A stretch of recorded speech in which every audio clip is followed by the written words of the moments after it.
Добро, еве и од мене добар ден и благодарам што сте тука со нас денеска. Убав ден денеска имаме овдека во Кавадарци. Од тоа што може да го видам на терен, се изведуваат објекти 3 кои што ние ги посетивме генерално, вклучително и оваа спортска сала овдека во основното училиште во село Ваташе, повеќе од 3,2 милиони евра вкупно отприлика инвестицијата. Така што вклучително и грантот, вклучително инфраструктурниот проект, вклучително и оваа сала. Као што кажа градоначалникот, имаме и други 10 проекти кои што се во фаза на реализација, навистина импресивно и импозантно.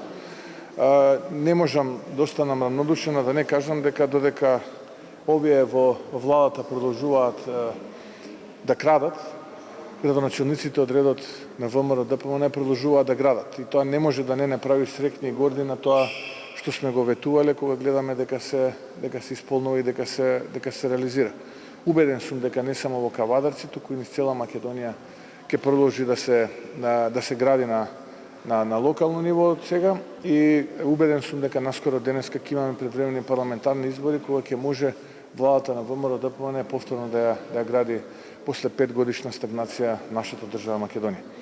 Така што еве му честитам на градоначалникот, на Митко, на Советот, на луѓето овдека што навистина посветено, честно, одговорно работат и го испорачуваат тоа кое што го ветиле овдека пред кавадарчани. Јас како човек сум горд на сето тоа и посакувам така и во иднина да продолжат. Не гледам пречка и причина зашто така да не биде во иднина. Ви благодарам. Кој имате прашање, повелете. Господин Мицковски и Пендаровски со предлог чиста формулација на прашање за референдум. Дали сте за влез во ЕУ со вакви услови? Каков е вашиот став?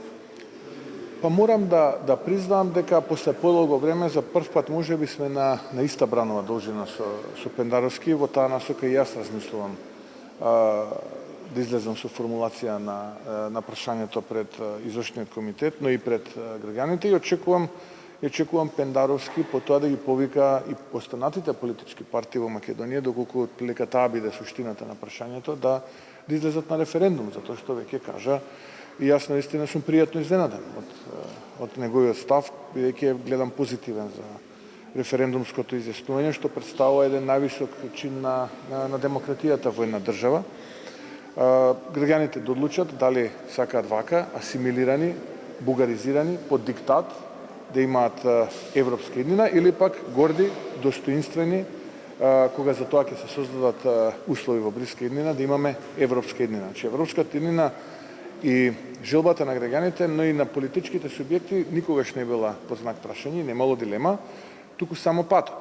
И сега, за жал, оваа криминална влада, за да практично добие условна амнестија од меѓународната земјица за криминалот кој што го прави, нема проблем да распродава и да удоволува на определени бюрократи во нивните барања, но мислам дека се движиме во правилна насока, еве ова што го кажа и Пендаровски, во таа насока да дадеме на граѓаните можност да одлучат каква да биде нивната европска иднина, дали ваква, каква што ја нуди власта на СДСМ или горда и достоинствена. Така што прв пат можам да кажам после подолго време слушнав нешто што вака делува разумно страна на Пендаровски.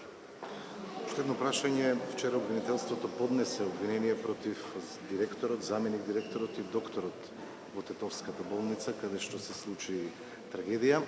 Сметате ли дека на овој начин ќе биде задоволена правдата и ќе се дојде до вистинска разрешница на овој случај?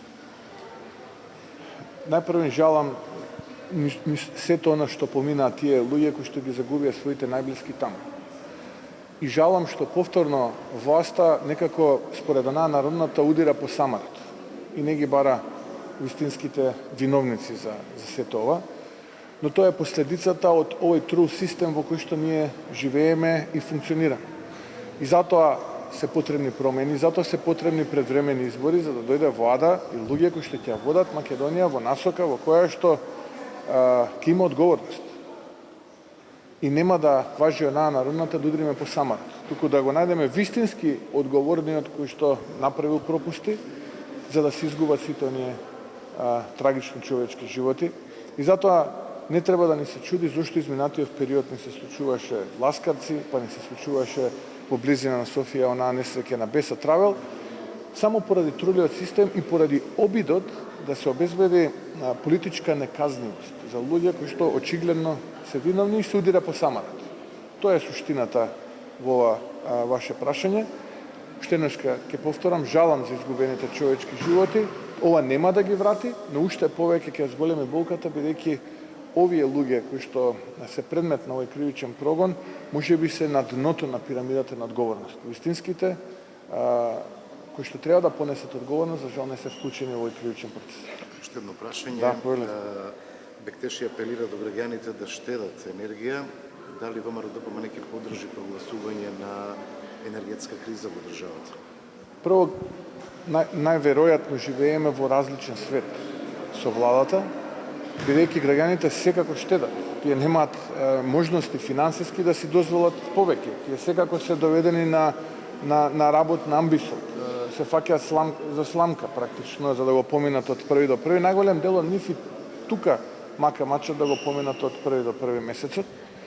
И затоа можам да констатирам со жалење дека најверојатно живееме во некој поинаков свет со овие од владата, но јас ги разбирам, не можам да ги оправдам. Тие се секојдневно на климатизирани простори, газат дебели црвени персиски килими, седат во кожни фотели, се возат со возила кои што ги плаќа народот, јадат на сметка на народот, пијат кафиња, гледаме и јадат бифтеци одредени министри на сметка на народот, практично живеат на сметка на народот и затоа не живеат во свет заедно со народот.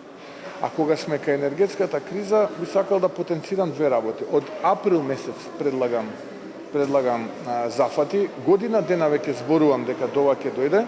Сега е веќе доцна. Сега состојбата е алармантна. Сега веќе не спасуваат чуда.